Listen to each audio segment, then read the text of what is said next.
Okay. இப்போ வந்து பார்த்தீங்கன்னா, செகண்ட் கொஸ்டின் வந்தாச்சு. Find customer referee. ஸோ இதில பார்த்தீங்கன்னா, கஸ்டமர் டேபிள் குடுத்துருக்காங்க. அண்ட் இதில 2 கண்டிஷன்ஸ் குடுத்துருக்காங்க. ஸோ ஒன் வந்து பார்த்தீங்கன்னா, referred by any customers with ID not equal to 2. அதாவது இங்க 6 கஸ்டமர்ஸ் இருக்காங்க. இந்த 6 கஸ்டமர்ஸ்ல இந்த ID equal to 2.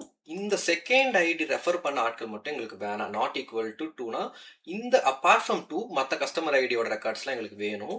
At the same time என்ன செகண்ட் கண்டிஷன் பார்த்தீங்கன்னா, not referred by any customers. So இந்த ஐடியில் இருக்கிற கஸ்டமர்ஸ் எல்லாம் ரெஃபர் பண்ணாத ஆட்களும் எங்களுக்கு வேணும். So 2 condition. ID not equal to 2ல இருக்க கஸ்டமர்ஸ் எல்லாம் வேணும். அட் த சேம் டைம் இங்க இருக்கிற கஸ்டமர்ஸ் எல்லாம் ரெஃபர் பண்ணாத ஆட்களும் வேணும். ஸோ இது எப்படி கண்டுபிடிக்கிறதுன்னு பார்த்தீங்கன்னா, இந்த டேபிள் அனலைஸ் பண்ணீங்கன்னா இதில் ஐடி வேல்யூ கொடுத்துருக்காங்க, நேம் வந்து அண்ட் ரெஃபர் ஐடி கொடுத்துருக்காங்க. ஸோ ஐடியில் 6 ஐடிஸ் இருக்கு அண்ட் நேம்ஸுமே ஒவ்வொருத்தவங்களுக்கு கொடுத்துருக்காங்க. இங்க இந்த ரெஃபர் ஐடி தான் முக்கியம். ஸோ இந்த ரெஃபர் ஐடி எதை மென்ஷன் பண்ணுறதுன்னு பார்த்தீங்கன்னா, இப்போ ஃபார் எக்ஸாம்பிள் 1ன்னு சொல்லியிருக்குன்னா ஜாக், ஓகேவா? ஜாக்கை யாரு ரெஃபர் பண்ணியிருக்காங்கன்னா 1 வந்து ரெஃபர் பண்ணியிருக்காரு. 1 யாருன்னா வில். அதே மாதிரி இங்க மார்க் பார்த்தீங்கன்னா இவரோட ரெஃபர் ஐடி 2ஆ இருக்கு. ஸோ இந்த ஐடிக்கு என்ன வேல்யூன்னு பார்த்தீங்கன்னா ஜேன். ஸோ அப்போ மார்க்கை வந்து ஜேன் ரெஃபர் பண்ணியிருக்காரு.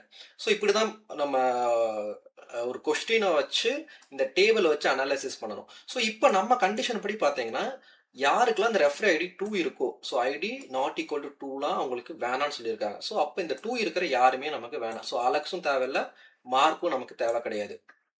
At the same time not referred by any customers. So இங்கே நல் இருக்குனாலே இங்கே எந்த கஸ்டமரும் இவங்களை ரெஃபர் பண்ணல, அதனால தான் நல்லுன்னு இருக்கு. ஸோ இவங்களை இன்னுமே யாருமே ரெஃபர் பண்ணல.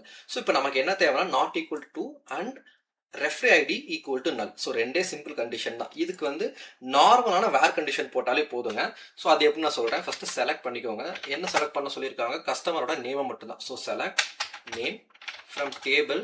என்ன table? Customer table. Okay.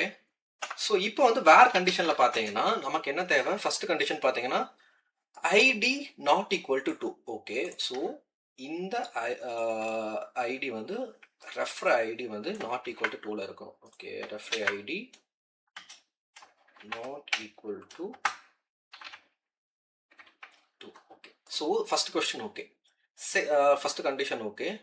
Second condition பாருங்க, and referred by any customers. ஓகேவா? அப்படி இல்லை அப்படின்னா இஸ் நல். ஓகே. ஸோ நான் என்ன சொல்லியிருக்கேன் பார்த்தீங்கன்னா referred ID not equal to 2 இருக்கணும். So okay, first condition okay. Then வந்து பார்த்தீங்கன்னா ரெஃபர்ட் ஐடி நல்லா இருக்கணும். ஏன் நல்லா இருக்கணும் அப்படின்னு பார்த்தீங்கன்னா, ஏன்னா இந்த நேம்ஸ்ல இருக்கிறவங்க யாரையுமே ரெஃபர் பண்ணல. ஸோ அப்படி ரெஃபர் பண்ணியிருந்தாங்கன்னா இந்த ரெஃபர் ஐடி வந்திருக்கும். ஸோ நமக்கு என்ன கேட்டிருக்காங்க, not refer by any customers. Okay, அப்போ இந்த நல் வேல்யூஸ் மட்டும்தான் வரணும். Okay, let's try.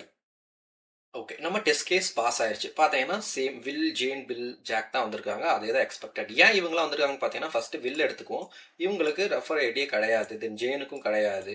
தென் பில்லுக்குமே கிடையாது. ஜாக்குக்கு பார்த்தீங்கன்னா 1 இருக்கு. ஸோ 1 இருக்கலாம். ஏன் 1 இருக்கலாம்னு பார்த்தீங்கன்னா, நம்ம கண்டிஷன் படி 2 இருக்கிறவங்க மட்டும்தான் இருக்கக்கூடாது. ஐடி நாட் ஈக்குவல் டு 2, மற்ற எல்லாருமே இருக்கலாம். ஸோ அவ்வளோதான். ஸோ இப்போ இதை சப்மிட் பண்ணணும். ஓகே. ஓகே, சப்மிட்டுமே ஆயிடுச்சு. ஸோ இவ்வளோதாங்க. இதுவுமே பேசிக்கான ஒரு எஸ்கியூஎல் கொஸ்டின் தான் வேர் கண்டிஷன் யூஸ் பண்ணி.